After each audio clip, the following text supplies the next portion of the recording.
Én vagyok a legnagyobb! Ali az 1960-as években olyan hatalmas lánggal lobogott, amire kevés emberi lény képes. Ő rossz ember!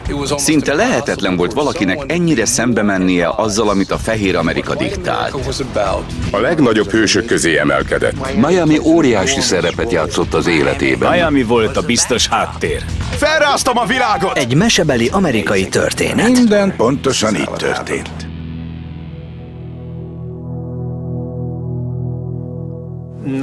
Cassius Clay múltjában semmi nem utalt arra, hogy egykor Muhammad Ali válik belőle. Fiú testvérével együtt egy középosztálybeli fekete családba született, a Kentucky állambeli Louisville-ben. Az apja nagyhangú, erőszakos, megkeseredett ember volt, aki alkoholba folytotta bánatát. Nem volt kellemes az otthoni légkör. A fiú a sportban talált fogóckodót, egy biztos pontot, a valahová tartozás érzését. A ring volt az egyetlen hely, ahol irányíthatta környezetét. Mintha csak az úr azt mondta volna neki, fiam, neked itt van a helyed. Az 1960-as években nem volt könnyű fiatal 20 év körüli feketének lenni az Egyesült Államokban. Mind állampolgárok voltak ugyan, mégis mindenütt ott voltak a táblák, fehérek és színes bőrűek. Az éttermekben, várókban, szállodákban megengedett volt a szegregáció. Nap mint nap arra emlékeztették a feketéket, hogy másodrendű állampolgárok. Gondoskodtak róla, hogy egy percig se felejtsék ezt el. Cassius Clay a római olimpián vett részt, ahol aranyérmet nyert. Büszke volt arra, hogy Amerikának szerzett dicsőséget. Aztán hazatért, és azt látta, hogy bizonyos éttermekbe ugyanúgy nem engedik be. Egyes helyeken még mindig niggernek nevezték. Nagyon nem tetszett ez neki. Ezután szerződést kötött a Louisville szponzori csoporttal, mely mögött vagyonos Kentucky államban élő fehérek álltak. Edzőt is szereztek neki, ő volt Angelo Dundee. Felhívtak engem, és megkérdezték, mit kezdenék a fiúval, ha összekerülnénk. Azt feleltem, hogy nagyon lassan vágnék bele, mert az amatőr és a profi box közötti átálláshoz idő kell. Ez tetszett nekik, mert közölték, hogy másnap kezdünk. Egy fiatal, érdeklődő, tüzes, mosolygós srác jelent meg. Miamiba került, ami egészen más volt, mint amit addig látott. Ott volt Angelo Dundee meg a stáb. Az 5. utcai terem. Nem akármilyen hely volt. Egy lépcsőn kellett felmenni, az egész rogyadozott. Előfordult, hogyha valamelyik bunyós dühös volt, lyukat ütött a falba. Ezeket meccsek plakátjaival takartuk el. Mondom, emlékezetes hely volt. Szimplán egy koszos munkahely volt. De sokan úgy érezték, a boxklubban kívül nincs hova menniük. Az 5. utcai terembe csak tehetségek kerülhettek be, akikben megvolt az ambíció, hogy nagyjá és híressé váljanak. Keményen kellett dolgozni, de itt bajnokoktól tanulhatott az ember. Ha valaki azt mondta, egy edzőmeccshez keres középsúlyú boxolót és jelentkeztél, akkor lehet, hogy a súlycsoport világbajnokával találtad magad a szorítóban. Jó gyerek volt. Látszott rajta, hogy komolyan gondolja. Elég volt belépnie a terembe, hogy feldobja a hangulatot. Cassius, hogy érzed magad? Jól vagyok, és te? Találkoztál Don Warnerrel? Nem volt túl barátságos. Hogy, mit mondott? Kezet se fogott velem. És mit teszel most? Ki kell majd ütnöm. A teremben mindenki imádta őt. A legjobb az volt, hogy mindenki a mi fiunknak tekintette, és éreztük, hogy belőle még nagy sportoló lehet. Cassius, hogyan minősítenéd saját magadat? Nézd, nem szeretnék hencegőnek tűnni. De aki látott már boxolni, vagy kint volt valamelyik meccsemen, mind azt mondta, hogy nálam jobbat még soha nem látott. A császszállóban béreltem neki szobát Overtownban. Overtown volt Miami történelmi fekete negyede. 1896-ban hozták létre, amikor megérkezett a városba a vasút, és Miami igazi közösséget alkotott. Ez volt a kultúra, az oktatás, a társadalmi élet központja. Ami megvolt Harlemben, az ugyanúgy Overtownban is. Elképesztő volt. Borbélyüzletek, éttermek, legalább 5-6 filmszínház is volt. Miamiban hamarabb indultak be a polgárjogi mozgalmak, mint másutt. Már jóval a Greensboro-i esetet megelőzően előfordult, hogy feketék tiltakozásképp a fehéreknek fenntartott helyeket foglalták el az éttermekben. A feketéknek megvoltak a maguk pozíciói, melyekkel elégedettek is voltak. Nem sokat törődtek a fehérekkel, ahogy ők sem velük. A fehérek meghúzták a vonalakat, és azt mondták, ide ne gyertek.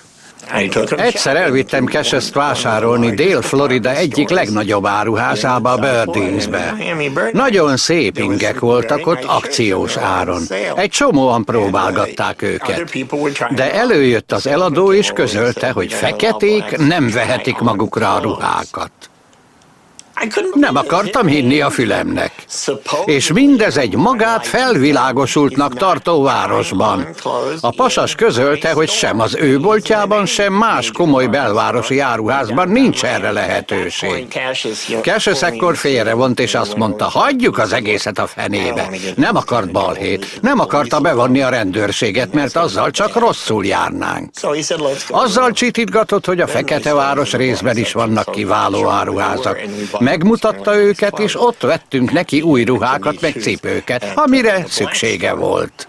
A faji megkülönböztetés nem volt olyan kirívó, mint mondjuk Atlantában vagy New Orleansban, de mindenképpen létezett. A fiúnak nem volt autója. Sokszor egyszerűen az autópálya melletti töltésen futott, ha el akart jutni valahová. Egyszer megállították a rendőrök, mert egy magas, izmos fekete fickó azonnal gyanús lett nekik. Ő mondta, hogy Angelo Dundee tanítványa. A zsaruk felhívtak engem, én megmondtam, hogy persze, ő remek boxoló.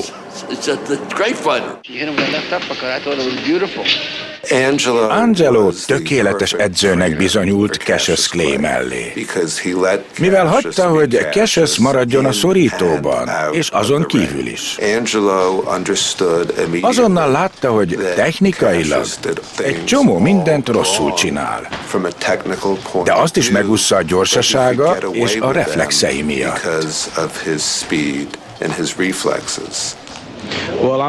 Tudom, hogy ha bármelyik nehézsúlyú boxoló követni tud engem 7-8 meneten át, utána vége, összeesik. A sportújságírók az első 6 profi meccséből azt szűrték le, hogy ügyetlenül boxol. Hátrahajol az ütések elől. Viszont tény, hogy gyorsan mozog. Néha azt mondták, ez már sok, de én bíztam benne, hogy ráérez. Az idősebb szakértők nem tudtak napirendre térni szokatlan stílusa felett. Rendkívül furán hajladozva kerültek ki az ütéseket. Mindenki látta, hogy ha valaki ilyenkor belép a fedezékbe, mivel nincs meg a kellő egyensúlya, kiütheti. Annyira gyorsan mozgott, hogy nagyon nehéz volt eltalálni. Ugyanakkor annyira koncentrált a hajlongásaira, hogy hosszú ideig nem mutatta meg, milyen erős ütésekre képes. Angelo megpróbálta kihozni a fiúból azt, ami mindvégig ott volt benne. Hagytam, hogy azt higgye, mindenre ő maga jött rá, mert a sztárokkal így kell bánni. Én csak szerényen javasoltam ezt-azt, de ez a megoldás bevált. Egy nap edzés után csak annyit mondtam neki, hogy az ára bevitt ütése egészen hátralökte az ellenfele fejét, vagy azt, hogy most tökéletesen hajlította a térdét. Másnap már pont úgy csinálta. Az ütései elképesztően gyorsak voltak, sajátos módon használta az öklét. Ő maga kígyómarásnak nevezte őket. Pif-puf, és már el is mozgott. Aztán egy pillanatra megállt, és megindult a jobbja. Nehéz súlyúként a gyorsaságot az erővel kombinálta, egészen újfajta stílust hozva létre. Sem addig, sem azóta nem láttunk ilyen módon küzdő nehéz súlyú boxolót. Az első meccsei mintha csak bemutató mérkőzések lettek volna, olyan könnyen mentek. Hip-hop, és már vége is volt. Még Archie Moore-t is szétszedte, aki pedig nagyon okos ökölvívó volt. Kiütötte. Archie Moore azzal henceg, hogy az ütéseivel befogja a számat. Engem csak úgy ismernek, mint Louisville legnagyobb szájú fickóját, úgyhogy nem lesz könnyű dolga. Általában én szoktam ilyenekkel dobálozni, de most ő kezdte, ezért a 8 menetből csak 4-et hagyok neki.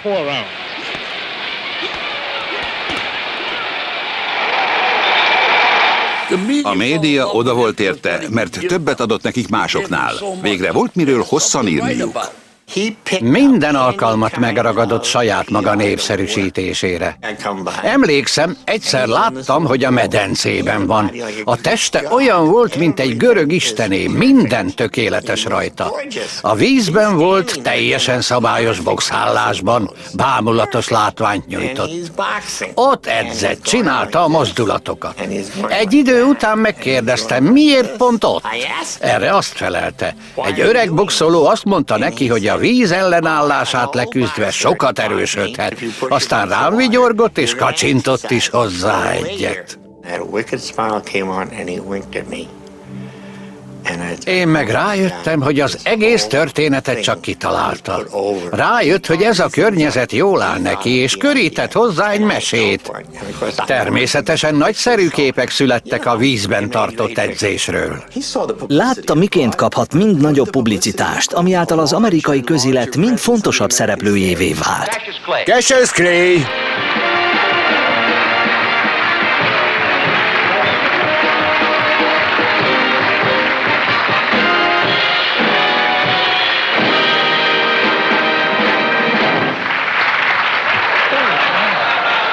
A tévéműsorok ideális szereplője volt. Szeretett provokálni, ami vonzóvá tette a tévések számára. Te rímelj valamit, én meg adom az aláfestő zenét. A változatosság kedvéért beszélj magadról.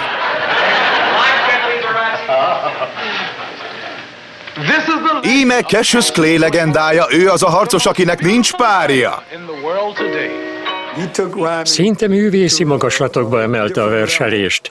Ekkor született a repkedj, mint egy lepke, de szúri, mint egy méh. Mindenki tudja, milyen nagy vagyok. Majd az edzőm beszél a taktikáról. Bondini, gyere! Mondd el, mit fogunk csinálni? Repkedünk, mint a lepke, és szúrunk, mint a méh.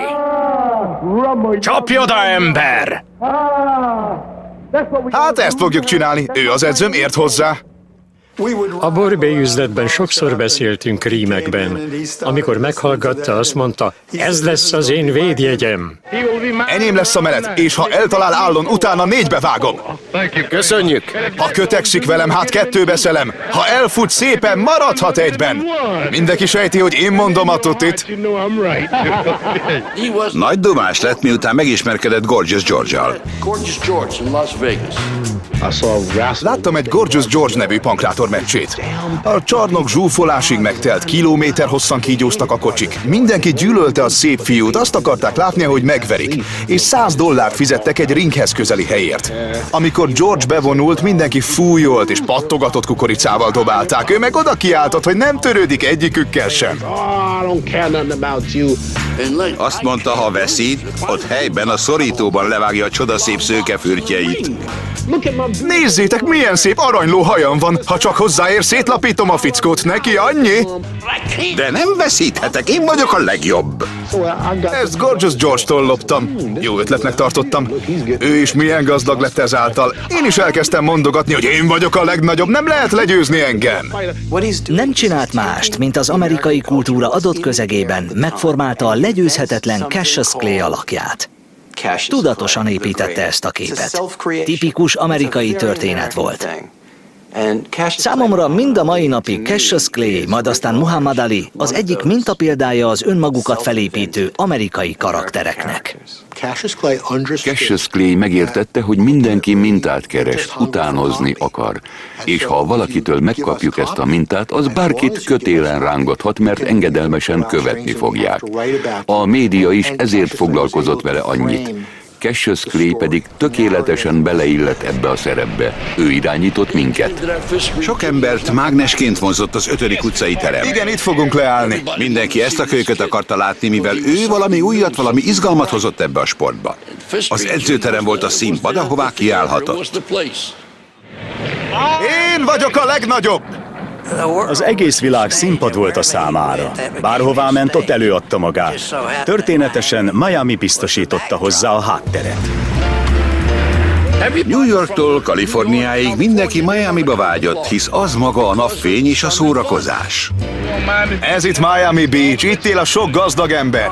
A híres sportriporterek, kommentátorok és sportújságírók, rádiós és tévés személyiségek mind szívesen jöttek Miami Beachre. Rengetegen érkeztek északról. Jackie Gleason itt készítette az országos tévében sugárzott műsorát. Megjelent nálunk Jackie Gleason, meg Burt Lancaster is. Hosszan sorolhatnám azokat a hírességeket, akik beugrottak. Amikor ezek az ismert személyiségek befejezték fellépésüket Miami Beach-en, éjjel 1-2 óra körül átmentek Overtownba, bementek a Harlem Square klubba, vagy valamelyik hasonló intézménybe, és ott akár hajnalig játszottak, a legtöbbször ingyen. Nagyon keményen ment a buli, de Cash-t mindenki ismerte. Ha valaki mégsem, azt hamar kioktatták. Ő lesz a nehéz súlyú világbajnok, hagyjátok békén, ne kínálgassátok itallal, ne adjatok neki cigarettát, se füvet. A fiú ott élt Overtownban, könnyen elkaphatta volna a gépszíj. De nem, ő egyáltalán nem ivott. Sőt, a pályája elején sokan meg voltak győződve arról, hogy meleg, mert a nőket sem hajtotta. Mindig sok lány páváskodott körülötte. A boxolás felerősítette az érzelmeket, a faji hovatartozás érzését. Sok színes bőrű gondolta úgy, hogy a fekete boxolók közülük valók, könnyen tudtak azonosulni velük. Cassius valóságos példaképpé vált, bárhová ment, kölykök csapata kísérte. Soha nem volt olyan, hogy ne lett volna ideje a gyerekekre. Gyakran előfordult, hogy a lakóhelye közelében szabadtéri vetítéseket rendezett Muhammad Ali box mérkőzéseiből. Régi tekercses filmeket mutatott be, kerti székeket hozott ki, a gyerekek pedig a fűben ültek. Nem ritkán 20-30 gyerkőc bámulta tátott szájjal ezeket a meccseket péntek vagy szombat esténként, és ezek egészen különleges alkalmak voltak. Clay most leengedi a karjait, provokálja Coopert, a csípőjénél van a kesztyűje. Tudtam, hogy Henry Cooper veszélyes, Clay pedig nem vette elég komolyan a harcot. Cooper kemény ütéseket vitt be. Ebben nagyon jó volt. A balhorga félelmetes.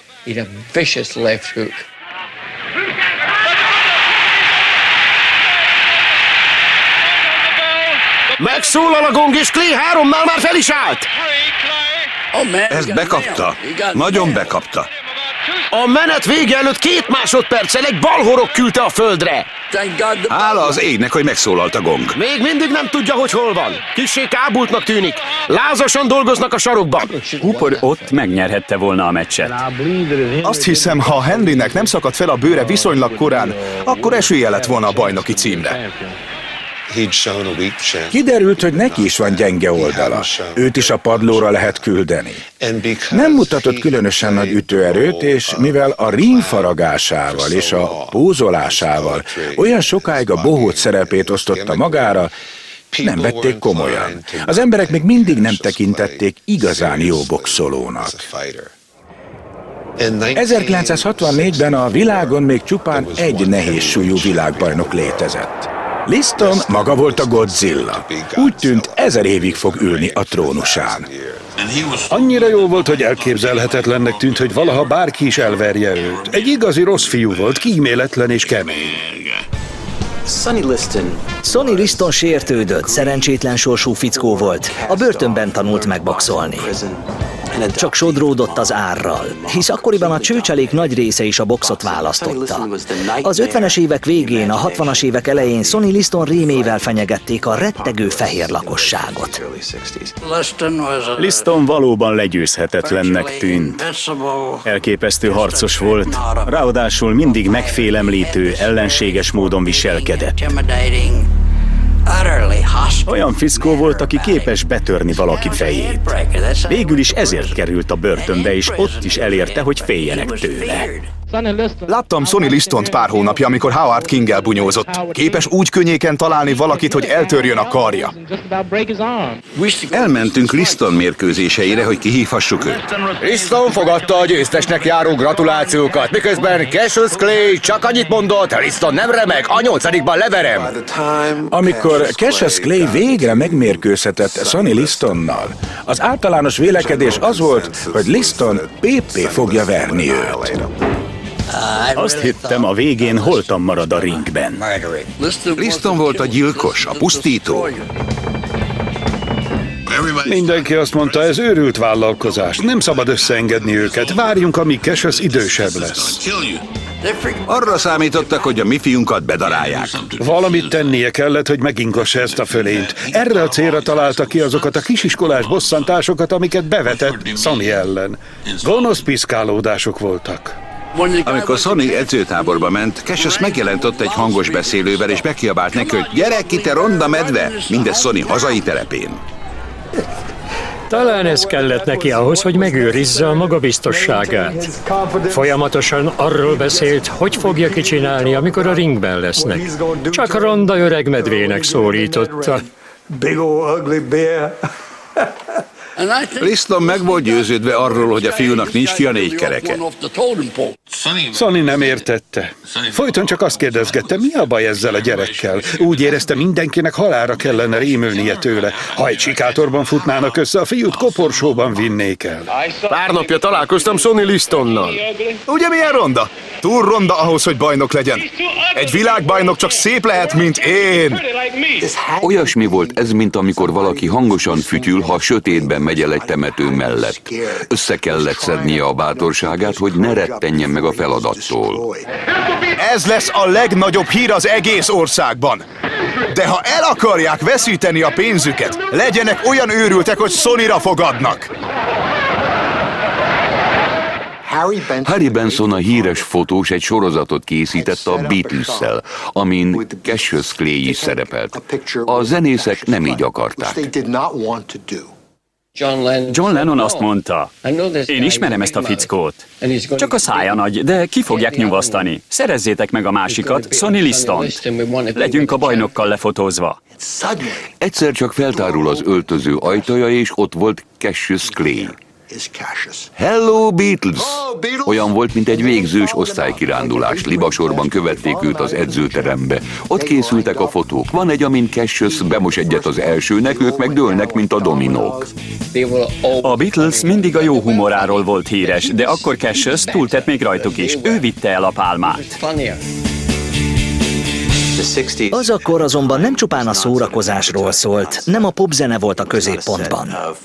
Amerikában forradalmi változások zajlottak, más lett az élet, más a hozzáállás, mások a fajok közti együttélés szabályai. 1963 áprilisában és májusában került sor a legfontosabb szegregáció ellenes megmozdulásokra Birminghamben. King börtönbe került, több ezer társával együtt. 1963. szeptemberében a 16. utcai baptista templomban bomba robbant, és 4 fiatal fekete lányt meggyilkoltak.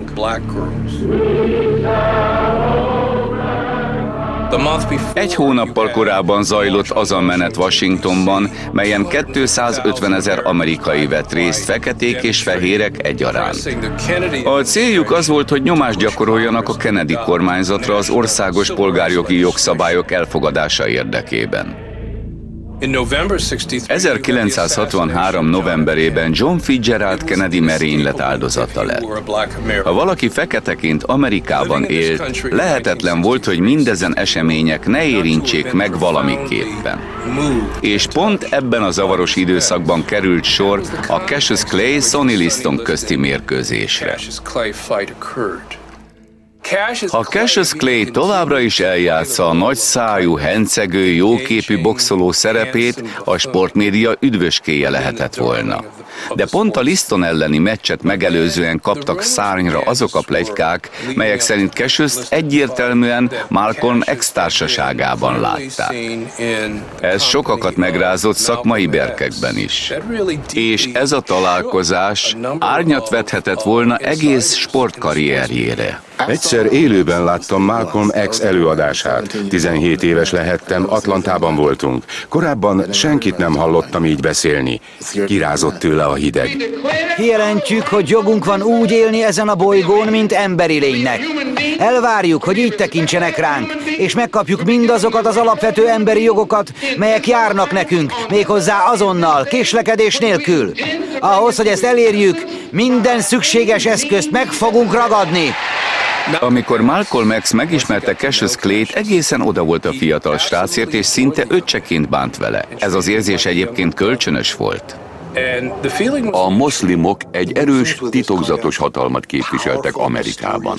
A feketék nagy tömegét készültek rávenni arra, hogy tagadják meg a katonai szolgálatot, és kérdőjelezzék meg a hatalom hagyományos berendezkedését. A vezetőjük pedig a tüzes Malcolm X volt.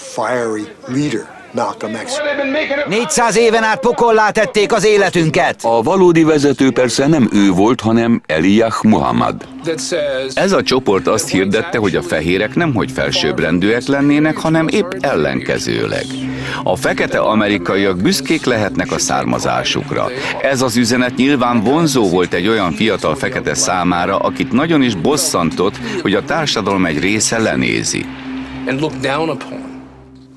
Az iszlám nemzet egyfajta családot, biztos hátteret nyújtott neki.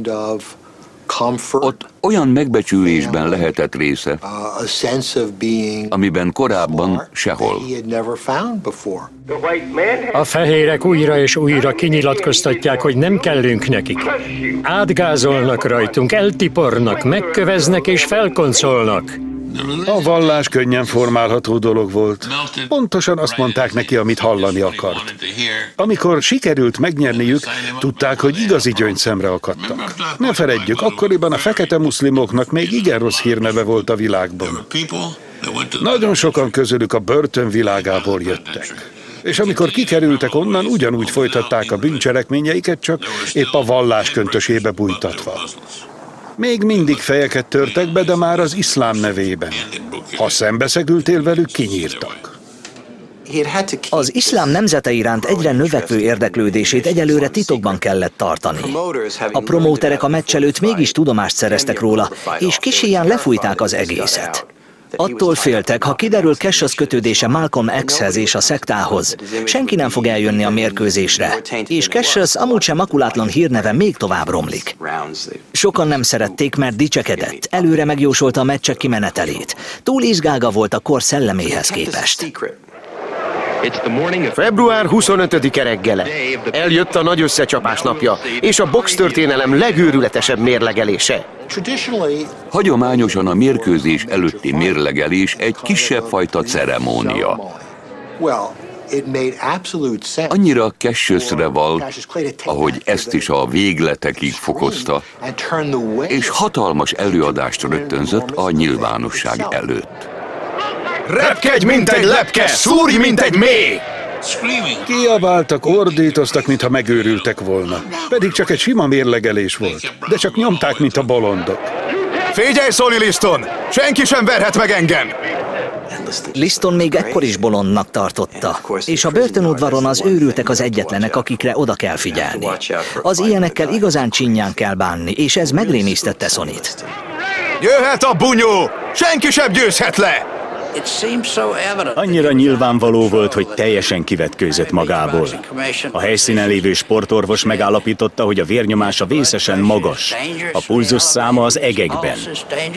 Egy komoly sportoló nem engedheti meg magának ezt egy nagy összecsapás előtt. Az is felvetődött, hogy lefújják az egészet a mérlegelésen történtek miatt. Azt mondták, az én fiam halálra volt rémülve. Minden szakértő azt jósolta, hogy 2 menetet sem bír ki. Egy kiskölyök állt szemben egy gigásszal. A környezetemben is az volt az általános vélekedés, hogy ennek nagyon nem lesz jó vége. Úgy tűnt, Cassius képtelen lesz komolyan megütni Listont. Az első Liston meccs előtt senki nem adott esélyt a fiamnak, egy szemernyit sem. Valahol a tudatunk mélyén reménykedtünk, hogy helyt áll, de igazából lefutottnak tűnt a dolog, mert Liston valódi úthenger volt. Úgy éreztem, a lehető legjobban ki kell élveznem a meccs előtti utolsó hetet, mert könnyen lehet, hogy többé nem látom Cassius Clay-t. Abban bíztam, nem szerez fizikai sérüléseket. Most érkezik Sonny, aki már is nagyon szigorúan néz. Itt jön és belép a ringbe. Liston úgy nézett ki, mint egy igazi szörnyeteg, mintha King Kong állt volna ott a szorítóban. Félelmetes volt. Ez volt az első alkalom, hogy ott álltak közel egymás mellett.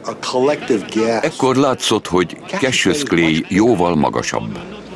Ha Liston be akarta vetni a rémisztő pillantását, akkor felfelé kellett néznie, mert az én fiam föléje tornyosult. Minden készen áll. A tét a nehézsúlyú világbajnoki cím.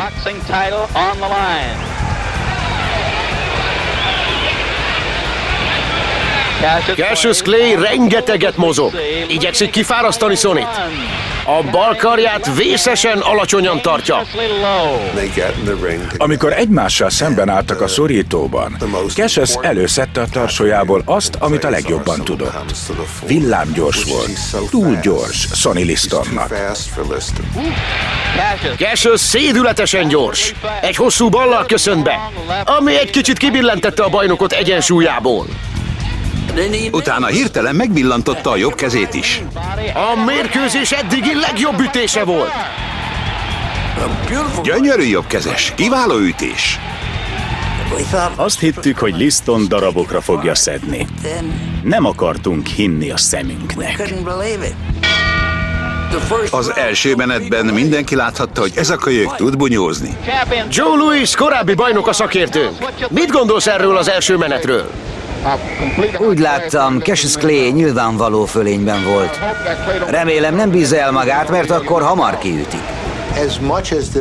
Ahogy folytatódott a küzdelem, egyre jobban lehetett érezni, hogy a fiú nagy harcos, aki képes irányítani a mérkőzést. Az azért végig ott lógott a levegőben, hogy Liston egy időzített bomba, ami előbb-utóbb felrobban. Feltételezhető volt, hogy egyszer elfogy Cassius lendülete, és beleszalad valami igazán komoly találatba. Az pedig a meccs végét jelentette volna a számára. Ehelyett inkább Liston volt az, aki bekapott néhány balhorgot. Liston nem tudta, milyen kemény ökle van a fiúnak. Látnia, hogy a feje egészen megbicsaklik az ütés erejétől. A nyaka is. Ezek fájdalmas ütések, efelől ne legyen semmi kétségű. Amikor ilyen tiszta találat éri a fejet, az nagyon fáj.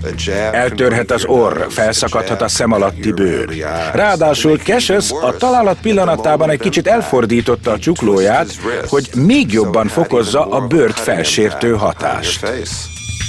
Harmadik menet Liston és Clay között.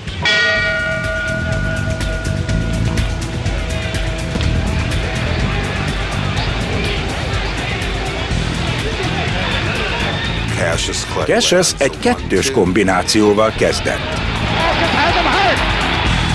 Hamarosan duzzanatok jelentek meg Liston szemei alatt. Az egyik fel is szakadt, és vérezni kezdett. Sonny egy nagy táskát kapott a bal szeme alá. Ez a seb vérzik is. Most pedig a tankönyv összes ütéséből kap néhányat. Liston vérzett, ami számunkra igen kellemes fejlemény volt. Igen ám, de pont ez volt Sonny legjobb menete. Összeszedte magát, és komoly nehézségeket okozott. Egy pillanat! Most már Cassius is megsérült!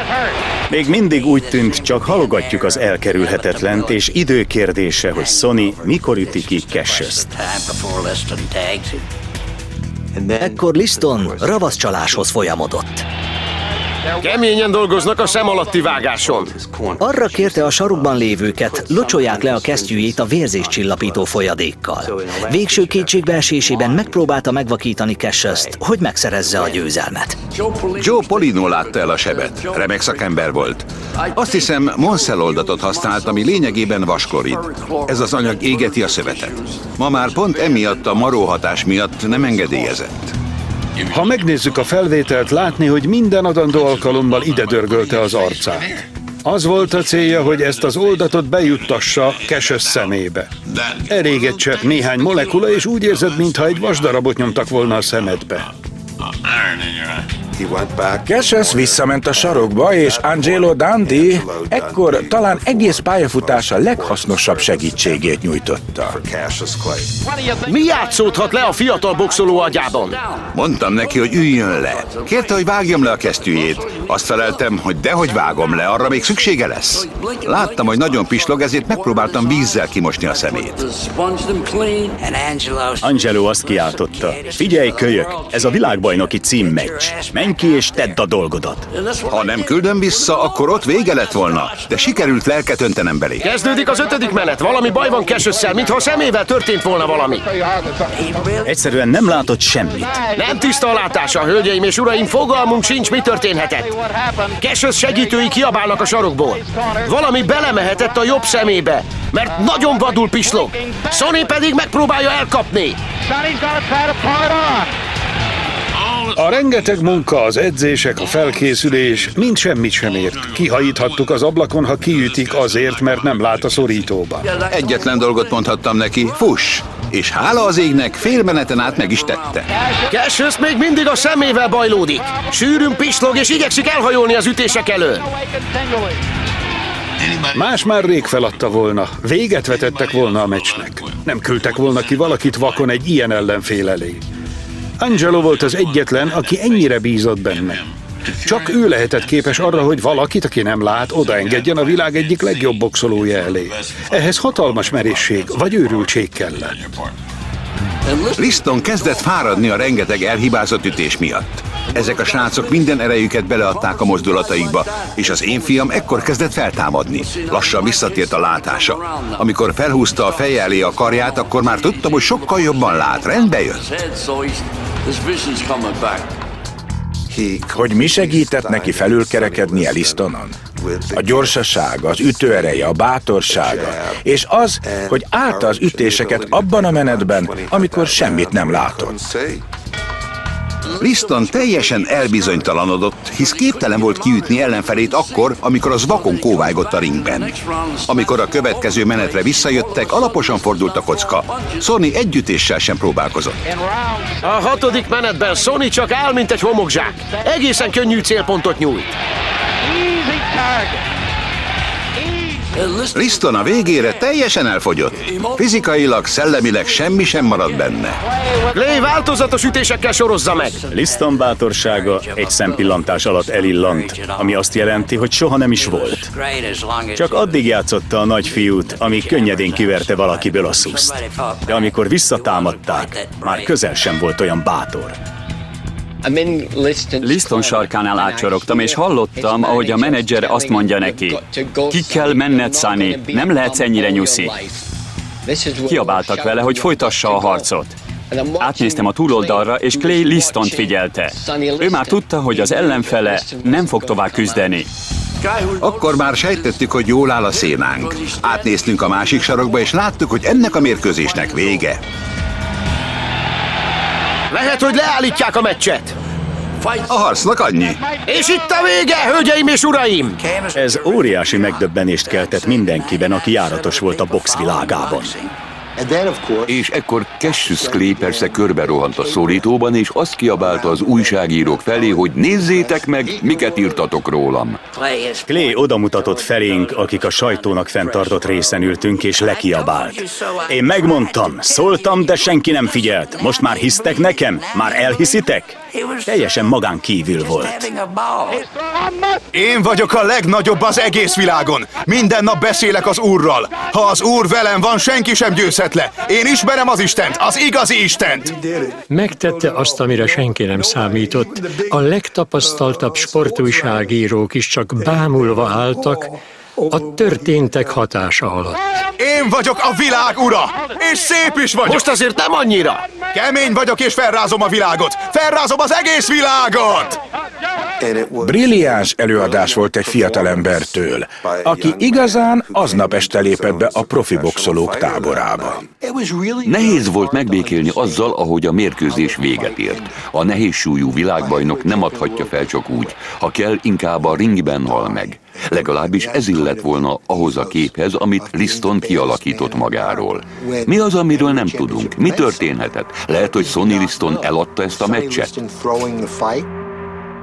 Az én fiam bármelyik nap elverte volna Listont, vasárnap kétszer is. Egyesek jobbak a másiknál, ennyi az egész.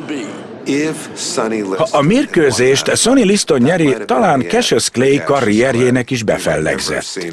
Soha nem láthattuk volna Muhammad Alit. Akkoriban már mindenki tudta, hogy Clay Elijah Muhammad követőjévé vált. Malcolm X nyíltan mutatkozott vele. És ha Liston akkor este legyőzi őt, akkor igencsak valószínű, hogy a hatalom soha többé nem engedte volna Cassius Clayt a világbajnoki címért mérkőzni. Megvívta a saját harcát, legyőzte az ellenfelét, és nem sokkal ezután sajtótájékoztatót tartott. Ezen jelentette be, hogy a neve többé nem Cassius Clay. Én azt hittem, Cassius X-re változtatja, de mint kiderült, a Muhammad Ali mellett döntött. Azt mondta, többé nem akarja a szolgai nevét viselni, és nagyon hálás lenne érte, ha ezek után mindenki tiszteletben tartaná a döntését. Erre persze nem voltunk felkészülve. Emlékszem az első reakciókra. Mindenki szörnyűlködött. Hogyan tehetett ilyet? Megőrült? Tönkreteszi, amit eddig elért. A Fehér Amerika ezt nem fogja elfogadni, és így is lett. Nagyon sokan hitetlenkedve fogadták a hírt. A győzelem után Cassius New Yorkba utazott. Harlemben a hírhedt Malcolm X volt a kísérője, és a média lecsapott rájuk. Egyre inkább az a hír járta, hogy Malcolm napokon belül elhagyja az iszlám nemzetét. Elijah Muhammad, a mozgalmunk vezetője, 8 gyermek apja, melyek 6 10-éves lánytól születtek. Malcolm X megtudta, hogy Elijah Muhammad szinte mindegyik titkárnőjét teherbe ejtette. Mélységes csalódást érzett. Elárulták emberként, egy vallás követőjeként és erkölcsileg is. Pont az az ember tette ezt vele, akiben feltétel nélkül megbízott, így aztán minden más is megkérdőjeleződött az életében. Nem tetszett neki az iszlám nemzetének álszentsége. 2 ember volt, akit mindenáron szeretett volna kirántani a szekta karmai közül. Az egyik Louis X, aki a bostoni szárny vezetője volt, ma Louis Farrakhan néven él, a másik pedig Cassius Clay volt. És Elijah Muhammad ravaszul ráérezve erre pont ezt a pillanatot választotta, hogy egy új nevet adományozzon a boxolónak a Cassius X helyett. Ez egy nagy ajándék a vezetőnktől és tanítómesterünktől. Ő az, aki felrázott minket, és megmutatta, milyen nyomorúságos módon éltünk. Malcolm egy évtizeden át volt az iszlám nemzetének legbefolyásosabb alakja. Mégis Cassius lett az, aki megelőzve őt kiérdemelte a Muhammad névviselését.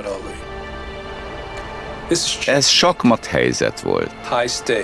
2 nappal később Malcolm elhagyta az iszlám nemzetét. Azt hiszem, azon döbbent meg a leginkább, hogy Clay nem tartott vele. Ali lassan kezdte megérteni, hogy nagy és fontos személyiséggé vált, és hatást gyakorolhat az emberekre. Az első ilyen élmény talán akkor érte, amikor a nehézsúlyú világbajnoki cím megszerzése után Afrikába látogatott. Azt látta, hogy bárhová is ment, az emberek ott álltak az út mentén. Előbújtak az őserdőből, csak azért, hogy egy pillantást vessenek rá. Akkor megértette, hogy a hírneve túlnőtt Louisville-en, Miami Beach-en, sőt, az Egyesült Államokon is. Képviselt valamit, még maga sem tudta, hogy mi az, ami fontos volt az Amerikán kívül élők számára is. Muhammad Ali afrikai látogatását elsősorban Malcolm X szorgalmazta. Így aztán keserű csalódás lehetett neki, hogy még egy szobát sem kapott abban a hotelban, ahol Ali és kísérete megszállt, az Ambassador Hotelben, Accra városában. Amikor találkoztak, Ali ügyet sem vetett rá, holott néhány hónappal korábban még testvérként tekintettek egymásra. Malcolm kiszolgáltatott lett és magányos. 1965. február 21-én merénylet áldozata lett. Malcolm X és bárki, aki csak kétségbe vonja Elijah Muhammad hatalmát, halállal lakol. Senki nem szállhat szembe az úr hírnökével szóban vagy tettekkel anélkül, hogy elnyerné büntetését. Amikor egyszer látogatást tettem nála, a pénztárcájából elővett egy képet, ami őt és Malcolm X-et ábrázolta. Úgy hordozgatta magával a fotót, mint valami talizmánt, ami emlékezteti óriási hibájára. Az iszlám nemzete arra utasította, hogy tartsa távol magát Malcolm X-től, és ezért rémes módon viselkedett barátjával és mentorával. Ezt egész hátralévő élete során bánni fogja. A nehézsúlyú ökölvívó világbajnok! Muhammad Ali! Arra számítottunk, hogy Liston a második alkalommal már nem kegyelmez neki. Őrültség volt. Épp elég, hogy egyszer megúszta, ne kísértse a sorsot még egyszer. A bajnok imát mond a sarokban. Clay kezdeményez a mérkőzés elején. Bum-bum, azonnal eltalálta egy kettős kombinációval. Így terveztük, hogy a korai szakaszban megtörje a lendületét pár jó ütéssel, emlékeztetve a legutóbbi alkalomra. Még a kamerát állítottam fel, amikor Liston már a földön feküdt.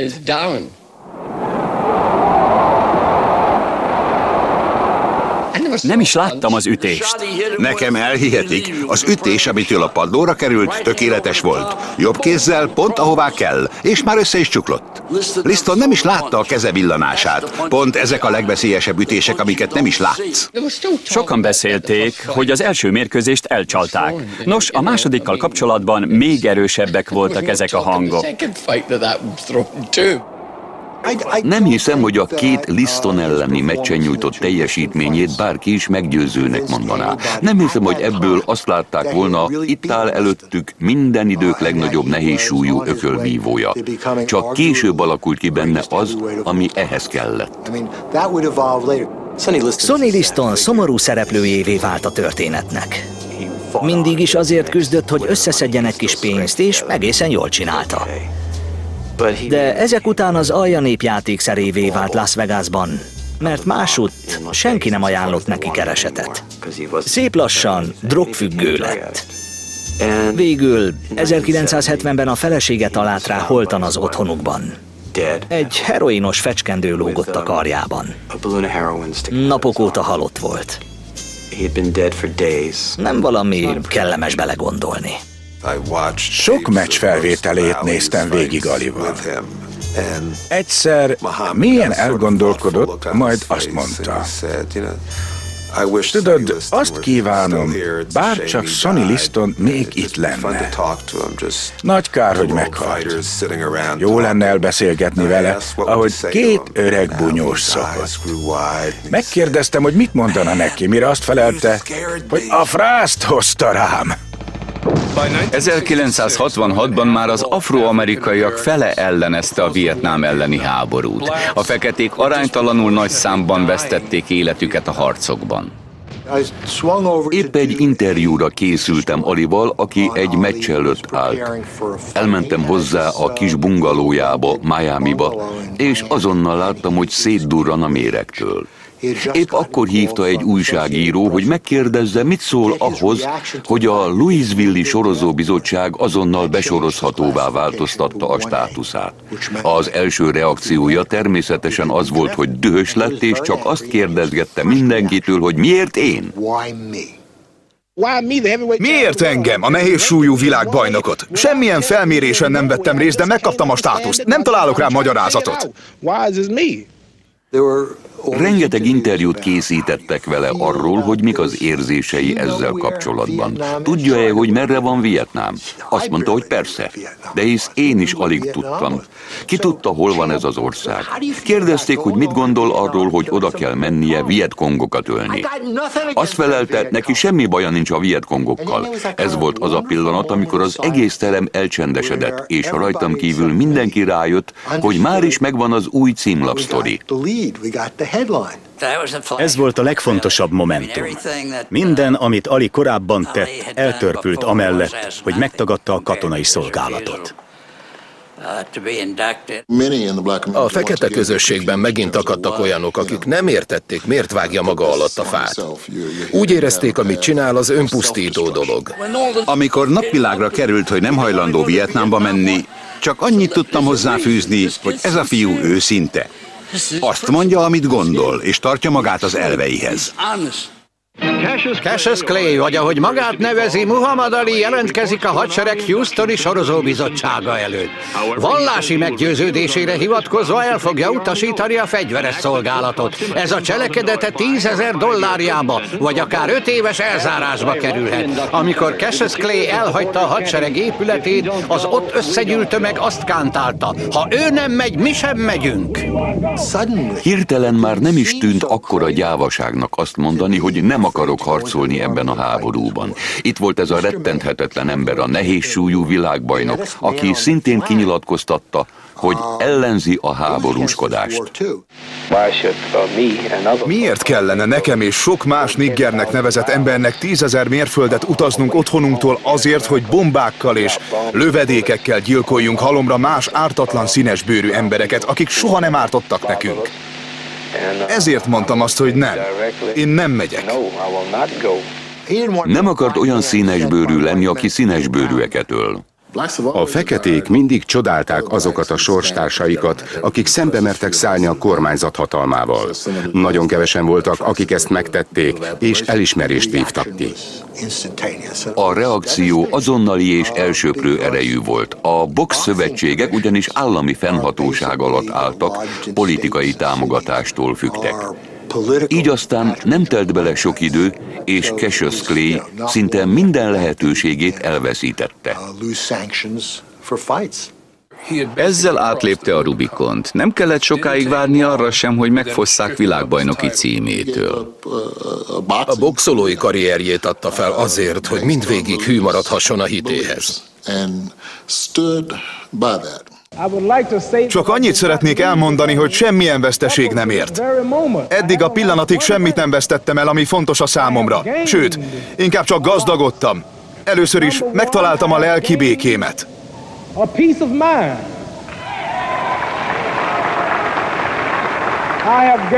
Megtaláltam a lelki békémet. Tudom, hogy hol keressem a mindenható urat, akit Allah néven ismerünk.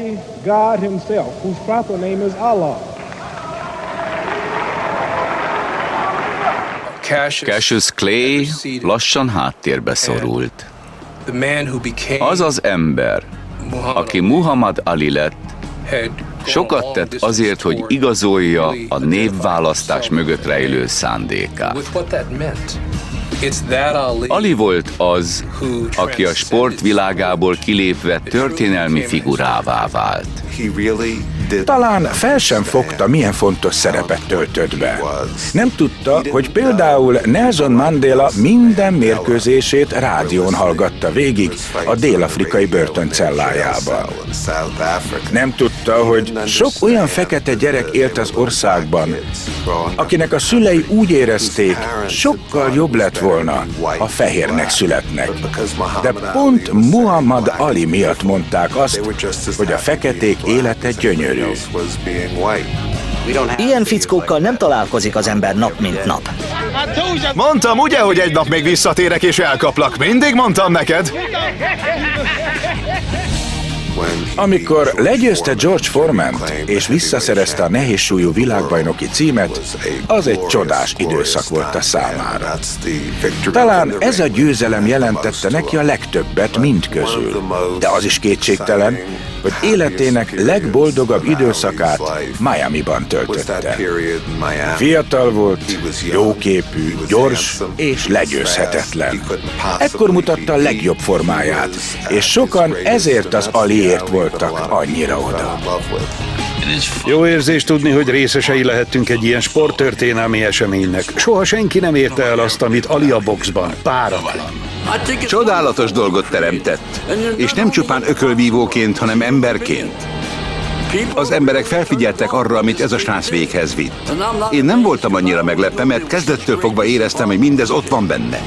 A legtöbben nem látták meg ezt. Akárhogy is nézzük, nagyszerű ember, az egyik legismertebb személyiség az egész világon. Egy pillanat! Egy pillanat! Mondj nekünk valamit! Én vagyok a legnagyobb! Oké, köszönjük szépen! Óriási vagyok! A nehézsúlyú világbajnokot, Cassius Clayt hallották!